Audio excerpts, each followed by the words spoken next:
আমি লিখিব চিঠি দেব তোমায়, পাখি পৌঁছে দিও রোজা। বলুন আল্লাহ, মোহাব্বতে বলুন আল্লাহ। আমি লিখিব চিঠি দেব তোমায়, পাখি পৌঁছে দিও রোজা। আমি থাকব বসে আশায়, চিঠির উত্তর আসবে আমার গায়। বলুন আল্লাহুম্মা আমিন। আমি লিখিব চিঠি দেব তোমায়, পাখি পৌঁছে দিও রোজা। কবে আসবে মদিনার পেগাম, গায়ে বাঁধব হাজদের ইহরাম। কবে আসবে মদিনার পেগাম, গায়ে বাঁধব হাজদের ইহরাম। আমি ঘুরব মদিনার চারিপাশ, দু চোখে দেখব সবুজ গুম্বাদ। জোরে হবে না আল্লাহ, তাকবীর দেন না নারে তাকবীর। আমি ঘুরব মদিনার চারিপাশ, দু চোখে দেখব সবুজ গুম্বাদ। আমি লিখিব চিঠি দেব তোমায়, পাখি পৌঁছে দিও রোজা। আমি লিখিব চিঠি দেব তোমায়, পাখি পৌঁছে দিও রোজা। আল্লাহুম্মা সাল্লি আলা مولانا وعلى سيدنا তিসনায় কাতো আমার মন, তিসনা মিটাবে খুব জমজম। তিসনায় কাতো আমার মন, তিসনা মিটাবে খুব জমজম। সে পানি মাখবো আমি সারা গায়, পাখি পৌঁছে দিও রোজা। জোরে হবে না আল্লাহুম্মা, জোরে হবে না আল্লাহুম্মা। আমি লিখিব চিঠি দেব তোমায়, পাখি পৌঁছে দিও রোজা। আমি লিখিব চিঠি দেব তোমায়, পাখি পৌঁছে দিও রোজা। আল্লাহুম্মা সাল্লি আলা জোরে জোরে মাশাআল্লাহ মাশাআল্লাহ মুহাম্মদ ওয়া আলা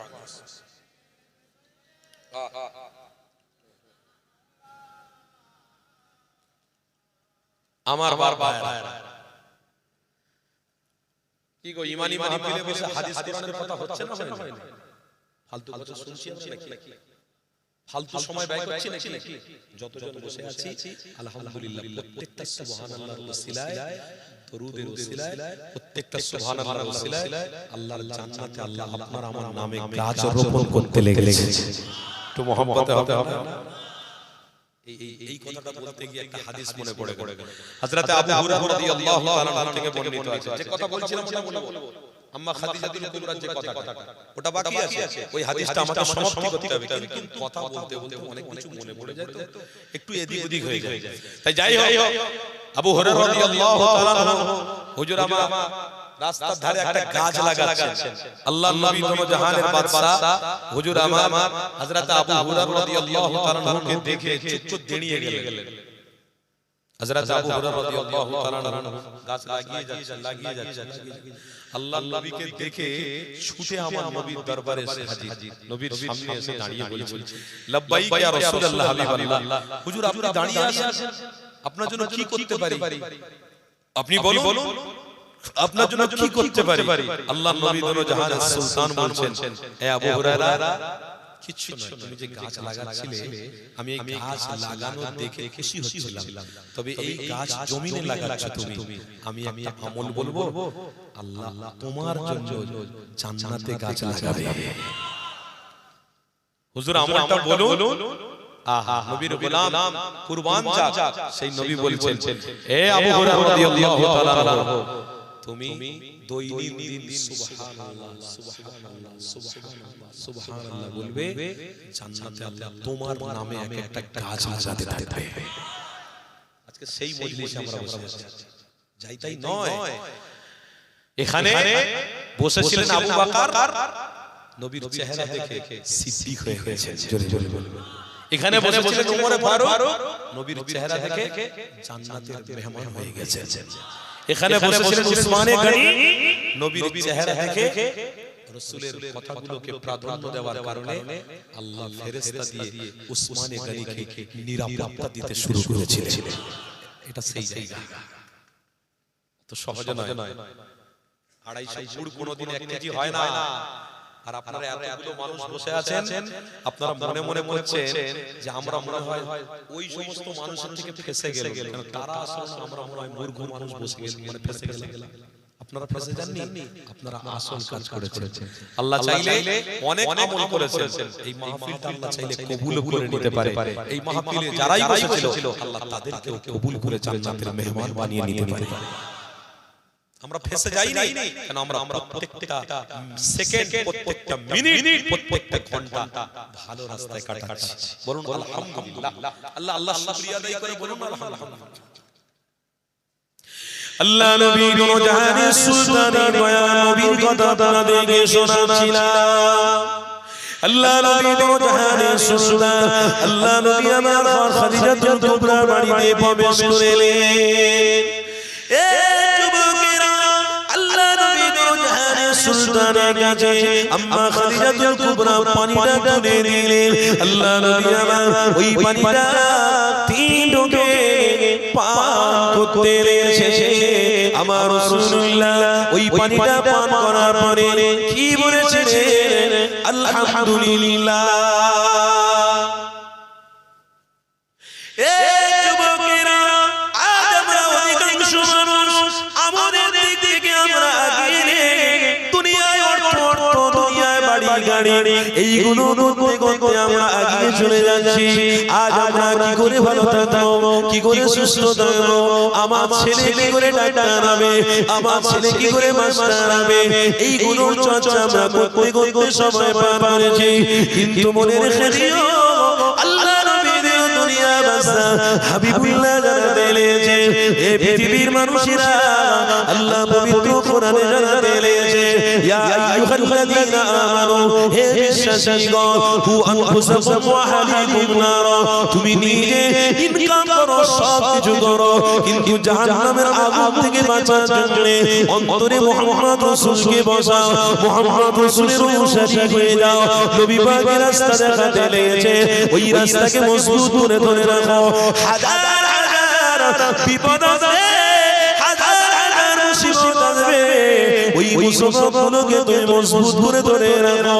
সবগুলো তুমি সহ্য করো কিন্তু আমার নবী পাককে কোনোদিন ভুলে যেও না কেননা রাসূলুল্লাহর উম্মত হিসেবে তোমার আমার তাকদীর অনেক বড় তোমার আমার কপাল অনেক বড় কেন আল্লাহ নবীর দুনিয়া বাসাকে আম্মা খাদিজাতুল কুবরা জানাতে লেগেছে ইয়া রাসূলুল্লাহ হাবিবাল্লাহ আপনি হলেন জান্নাতের মেহমান আপনি ছাড়া আমার কোনো গতি নাই আমি খাদিজাতুল কুবরা আপনাকে মহব্বত করে আল্লাহ খুশি হয়ে গিয়েছে এ যুবকেরা আমার নবীর গোলামেরা তাই আপনাদের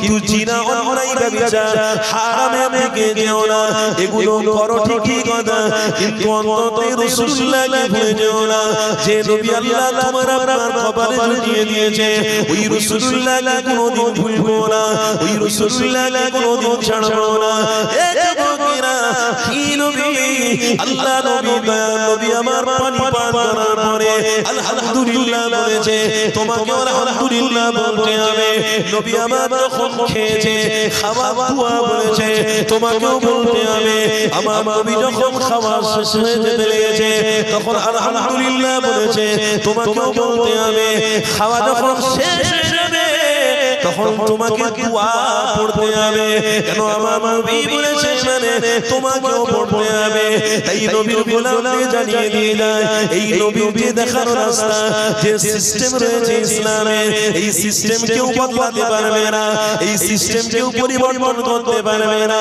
যেটা ছিল আছে থাকবে বদলাবে এবং পরিবর্তন যদি কেউ করে মনে করতে হবে এরা হলো আল্লাহ এবং নবীর দুশমন তাই নবীর দুশমন আল্লাহ দুশমনে চিহ্নিত করে রাখো এই যুবকেরা আমার নবীর গোলামেরা তাই তো আপনাদেরকে জানিয়ে দিই খাওয়া দাওয়া ওঠা বসাতে চলাফেরাতে নবীর তরিকা অনুযায়ী দেখো নবীকে ফলো করো ইনশাআল্লাহ আমার নবীর হাতে জান্নাতের পানি পান করা সহজ হবে ফুল সিরাতের রাস্তা পার হওয়া সহজ হবে মিজানের দাড়ি পাল্লা নবীর গোলামদের দিকে ভারী হয়ে যাবে তাই বাবেরা ভাইরা আল্লাহ নবী দুনো জাহানের গোলামেরা আমার নবী পাকের পাগলেরা আল্লাহ নবী আমার মা খাদিজাতুল কুবরার বাড়িতে বসে রয়েছে একটা ফুটফুটে বাচ্চা ছেলে হযরত যায়েদ বলে বাচ্চা ওই বাচ্চাটা যখন সামনে এলো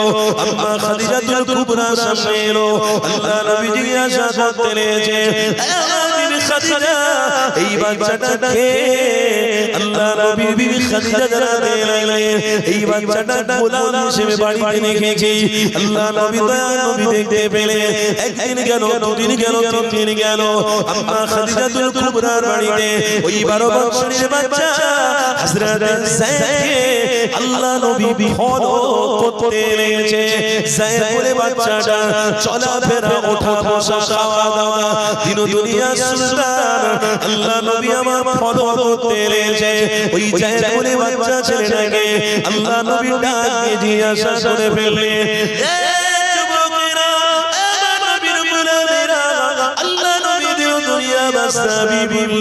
আম্মা খাদিজাতুল কুবরা কে বলতে লেগেছে আমার বিবি খাদিজা এই বাচ্চা ছেলে যায়েদ বলে বাচ্চা ছেলেটাকে এই ছেলেটাকে কি আমাকে দেওয়া যাবে আম্মা খাদিজাতুল কুবরা আওয়াজ দিয়ে বলতে লেগেছে ইয়া রাসূলুল্লাহ ইয়া হাবিবাল্লাহ এই বাচ্চা ছেলেটাকে আপনি চাইছে আমি খাদিজা কেন আমি দেব না অবশ্যই আমি খাদিজা দেব কেন আমি খাদিজাকে কেউ চিনত না নবী পাকের সুহবতে এসে আল্লাহ আমাকে সালাম দিয়েছে আমার নবীর নেক নজরটা আম্মা খাদিজাতুল কুবরার পড়ে গেছে বলে আল্লাহ খাদিজাকে কবুল করে নিয়েছে ইয়া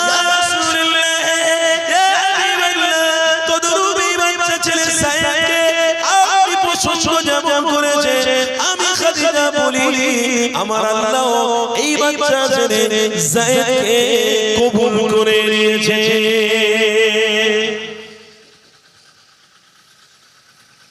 হুজুর আমি বাচ্চা ছেলেটাকে দেব না মানে আপনার নজর পড়েছে মানে আল্লাহ খুশি হয়ে গেছে এই নবিয়ানা মাহফিলে আমার নবীর নেক নজর যদি পড়ে যায় ইনশাআল্লাহ আল্লাহ খুশি হয়ে আপনাদেরকে তওবা জান্নাত হিসেবে দান করবে তো সেই জন্য নবীরা বলে গেছে কি বলেছে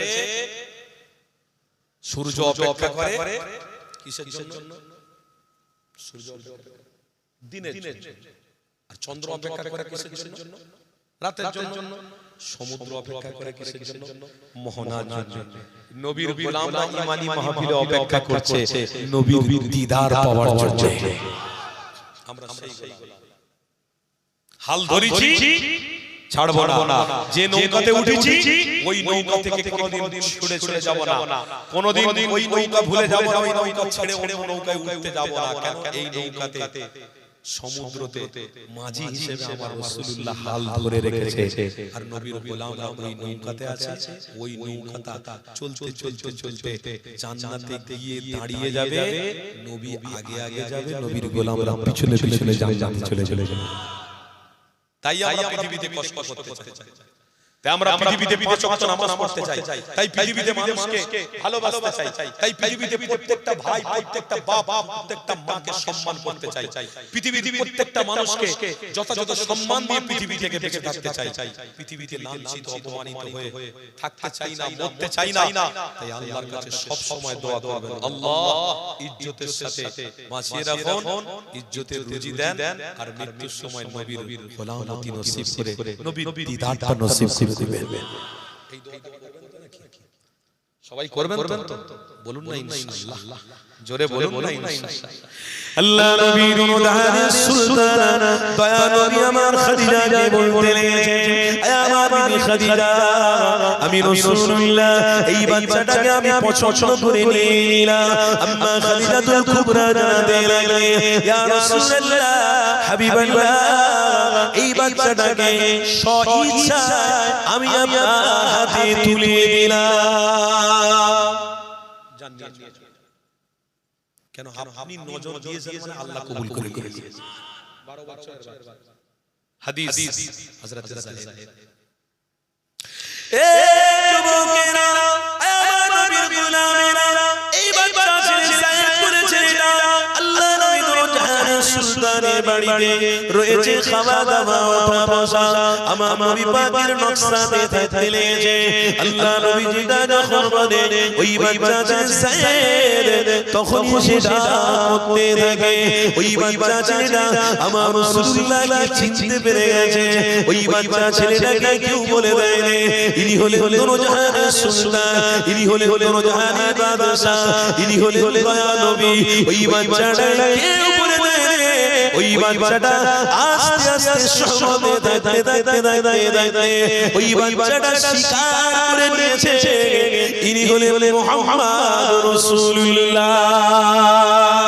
এ যুবকেরা, আমার নবীর গোলামেরা, এমন করে ওমানের ব্যবসায়ীরা ব্যবসা করতে এসেছে মক্কা জমিনে ওমানি ব্যবসায়ী চলতে লেগেছে। ব্যবসা হতে হতে ওমানি ব্যবসায়ীরা লাইনে দাঁড়িয়ে দাঁড়িয়ে মক্কার বাজারে বাজারে বলতে লেগেছে, এ মক্কার মানুষেরা শোনো, আমরা ওমানি ব্যবসায়ী গো, তোমাদের কাছে একটা দুঃখের কথা শোনাই। একটা বাপ একটা মা বড় কষ্ট পেয়েছে, একটা বাপ একটা মা বড় দুঃখে রয়েছে, কেননা তার বাচ্চাটা হারিয়ে গেছে। ওই বাচ্চাটাকে তোমরা পেয়েছো, ওই বাচ্চাটার নাম হলো সাইদ, ওই বাচ্চাটার বাবার নাম হলো হারেসা। তোমরা কি পেয়েছো বাবা? ওমানের ব্যবসায়ীরা সবাই মিলে হাঁকে বলতে লেগেছে, মক্কার ব্যবসায়ীরা বলতে লেগেছে, আমরা বাচ্চাকে চিনি না, জানি না, আমরা বাচ্চা সম্বন্ধে বলতে পারবো না। এ যুবকেরা, তরুণীরা, আল্লাহ পাকের কি ইশারা, ওই মক্কা জমিনে ওই বাচ্চাটা হেঁটে হেঁটে হেঁটে হেঁটে চলে যেতে লেগেছে। ওমানের ব্যবসায়ীরা সন্দেহ মনে করে ওই বাচ্চাটাকে ডাক দিয়ে বলেছে, এ বাবা ছেলে রে, কি তোর নাম? ওই বাচ্চা ছেলেটা বলতে লেগেছে, আমার নাম হলো সাইদ। বাবা ছেলে, তোমার পিতার নাম হলো? আমার পিতার নাম হলো হারেসা।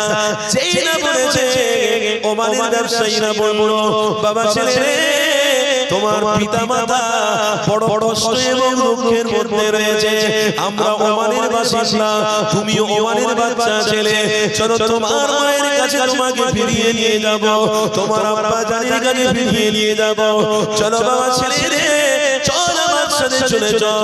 ওই সময় 12 বছরের বাচ্চা হযরত সাইদ বলেছিল, এ ওমানের ব্যবসায়ীরা, যাও আমার বাড়িতে গিয়ে আমার আব্বা মাকে জানিয়ে দিও, আমি আমার আব্বা মায়ের কাছে থাকলে অনেকটা সুস্থ থাকতাম, অনেকটা ভালো থাকতাম, কিন্তু আমার আব্বা মায়ের কাছ থেকে হাজার হাজার হাজার কুরবানো দিন দুনিয়া বাদশার দরবারে রয়েছি। জোরে হবে না? নবীর গোলামতি পছন্দ করে নিয়ে দুনিয়া ত্যাগ করেছে, নবীর কদমে জীবন উৎসর্গ করার জন্য তৈরি হয়ে গেছে। একেই বলে উদখুলু ফিস সিলমি কাফা, পুরোপুরি ঢোক। মাহফিল করব ভালোবাসা, মসজিদে গিয়ে দেখব ভালোবাসা, নামাজ পড়ব তো ভালো করে করব, মাহফিল করব তো ভালো করে করব, ঈদের নামাজ পড়ব তো ভালো করে করব, রোজা রাখব তো ভালো করে, মেয়ের বিবাহ হবে তো ভালো করে, সুন্নাত অনুযায়ী। একেই বলে ফিস সিলমি কাফা। অত সহজ নয়। 12 বছরের ছোট বাচ্চা যায়েদ বলে যে ছেলেটা, ওই ছেলেটাকে কেউ বলে দেয় না, অথচ ওই বাচ্চাটা ওমানের ব্যবসায়ীদের বলছে আমার মা বাপের কাছে থাকলে হয়তো ভালো থাকতাম, কিন্তু তার থেকে ভালো দিন দুনিয়া বাদশা হাবিবের কদমে আমি ভালো রয়েছি। আর মানে বোঝা গেল এখান থেকে যারা নবী পেয়েছে তারা শান্তি এবং মানবতার সাথে বেঁচে আছে। আপনারা শান্তিতে আছেন না? আরে নবীর প্রেমিকরা শান্তিতে আছেন না নাই? নবীর গোলামরা শান্তিতে আছেন না নাই? আর শান্তিতে তারাই থাকবে যারা নবী পাককে মহব্বত করবে। তাহলে আমরা নবীর গোলাম, নবীকে মহব্বত করি, শান্তিতে আজও আছি, কবরেও থাকব, কিয়ামতের দিনেও থাকব। বলুন ইনশাআল্লাহ, জোরে বলুন ইনশাআল্লাহ। তাকবীর দেন না, নারে দিবে। ওই জন্য বলছি শান্তি পেতে গেলে ইসলামের ছায়াতলে আসো, শান্তি পেতে গেলে নবীর কদমে আসো। কোরআনে আল্লাহ বলছে ইন্নাল্লাহা আশতারা মিনাল মুমিনিনা আনফুসাহুম ওয়া আমওয়ালাহুম বিআন্না লাহুমুল জান্নাহ। তোমাদের জান আর মালটা আল্লাহর রাস্তায় দিয়ে দাও, আল্লাহর দিকে ঠেলে দাও। নবীর গোলাম হিসেবে আল্লাহর দিকে ঠেলে দাও, আল্লাহ বিনিময়ে নবীর গোলামদের জন্য জান্নাত দান করে দেবে। আল্লাহ আমাদেরকে কবুল করুন। আল্লাহ আমার বাপ ভাইরা সব দীর্ঘক্ষণ ধরে আপনারা বসে ওয়াজ নসিহত শুনছেন, কষ্ট হচ্ছে নাকি? অসুবিধা হচ্ছে নাকি? একটু দাঁড়িয়ে দাঁড়িয়ে আমার নবীকে সালাম দাও, অসুবিধা হবে? একটু দাঁড়িয়ে পড়ে অনেকক্ষণ বসে দাঁড়ান তো সবাই, ভালো একটু মহব্বতের সাথে দাঁড়ান তো, অনেকক্ষণ বসে আছে আপনি। মাশাআল্লাহ ইয়া নবী